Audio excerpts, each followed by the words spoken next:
सूचना केवल हमारे विचार हैं, वित्तीय सलाह नहीं। निर्णय लेने से पहले खुद शोध करें। किसी भी लाभ या हानि के लिए हम उत्तरदायी नहीं हैं।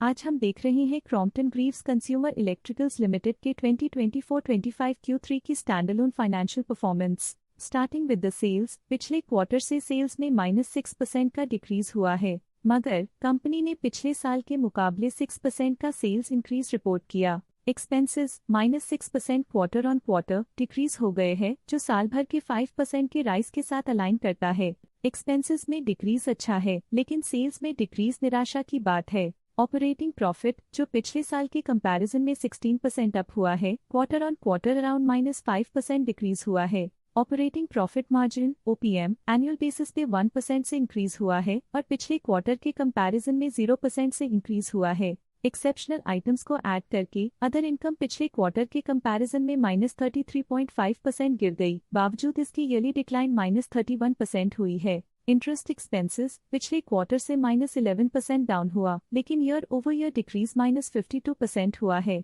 डिप्रिशिएशन कॉस्ट में 1.5% का क्लाइम देखने को मिला और ईयरली बेसिस पे 27.5% का इंक्रीज देखा गया। प्रॉफिट बिफोर टैक्स एनुअली 20% बढ़ा, लेकिन प्रोसीडिंग क्वार्टर से -8.5% डिक्रीज हुआ है। इस साल कंपनी ने 24% टैक्स पे किया और क्वार्टरली कंपनी ने 26% टैक्स पे किया है। नेट प्रॉफिट ने ईयर ऑन ईयर 17% का इंक्रीज दिखाया, लेकिन लास्ट क्वार्टर से -9.5% का कंट्रैक्शन हुआ है। इस क्वार्टर के दौरान कंपनी का परफॉर्मेंस इतना अच्छा नहीं रहा। नेगेटिव नेट प्रॉफिट लॉसेस को इंडिकेट करता है। वहीं अगर एनुअल एनालिसिस की बात करें तो इस साल कंपनी का परफॉर्मेंस ठीक रहा। अर्निंग्स पर शेयर EPS में साल भर में 0% का इंक्रीज देखा गया, लेकिन क्वार्टरली में 9.5% की गिरावट भी नजर आई। इस क्वार्टर में कंपनी का EPS इतना अच्छा नहीं रहा। नेगेटिव प्रॉफिट कमजोर एफिशिएंसी को दिखाता है। Crompton Greaves consumer electricals limited के फाइनेंशियल स्नैपशॉट को रिव्यू करते हुए कुछ मुख्य ट्रेंड्स सामने आए हैं जो कंपनी की परफॉर्मेंस पे रोशनी डालते हैं। दिसंबर 2021 से दिसंबर 2024 तक Crompton Greaves consumer electricals limited की फाइनेंशियल जर्नी में सबसे पहले बात करते हैं सेल्स की। इस साल सेल्स में 12% की वृद्धि हुई है और पिछले 4 सालों में 29.5% की वृद्धि हुई है, जो एक निरंतर अपवर्ड ट्रेंड को दर्शाता है। पिछले 3 साल से सेल्स लगातार बढ़ती जा रही है, जो मार्केट एक्सपेंशन और कंज्यूमर डिमांड में वृद्धि को दर्शाता है। अब बात करते हैं एक्सपेंसेस की। इस साल एक्सपेंसेस 11.5% बढ़े हैं और 4 सालों में 34% का इजाफा हुआ है।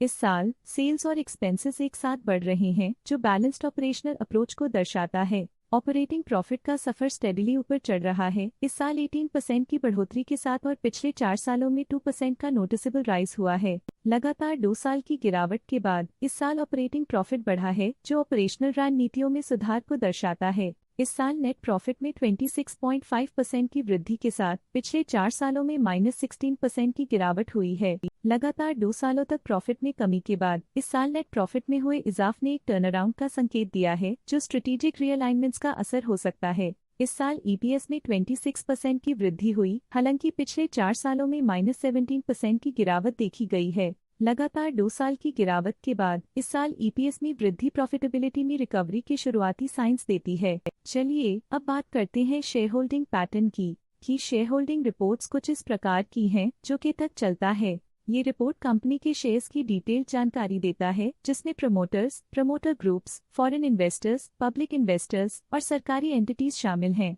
जब कंपनी के शेयर्स का अधिकतम हिस्सा प्रमोटर्स, FII, DII या गवर्नमेंट के पास होता है, तब ये माना जाता है कि कंपनी मजबूत हाथों में है, जो स्थिरता और मजबूत समर्थन को दर्शाता है और इस मार्केट की स्थिरता बनी रहती है। ये था कंपनी का करंट शेयर होल्डिंग पैटर्न। अब नजर डालते हैं क्रॉम्पटन ग्रीव्स कंज्यूमर इलेक्ट्रिकल के स्टॉक रिकमेंडेशन पे। डॉट स्टॉक का करंट प्राइस 417.25 रुपीज चल रहा है। प्रभुदास लिल्लधेर ने स्टॉक की बाय रिकमेंडेशन दी थी। उन्होंने स्टॉक का टारगेट प्राइस 504 का अनुमान लगाया था। रिकमेंडेशन के समय स्टॉक का प्राइस 340.2 चल रहा था, जो करंट प्राइस से 47.2% अप है। LKP सिक्योरिटीज लिमिटेड ने स्टॉक की बाय रिकमेंडेशन दी थी। उन्होंने स्टॉक का टारगेट प्राइस 425 का अनुमान लगाया था। रिकमेंडेशन के समय स्टॉक का प्राइस 342.45 चल रहा था, जो करंट प्राइस से 28.4% अप है। आनंद राठी ने स्टॉक की बाय रिकमेंडेशन दी थी।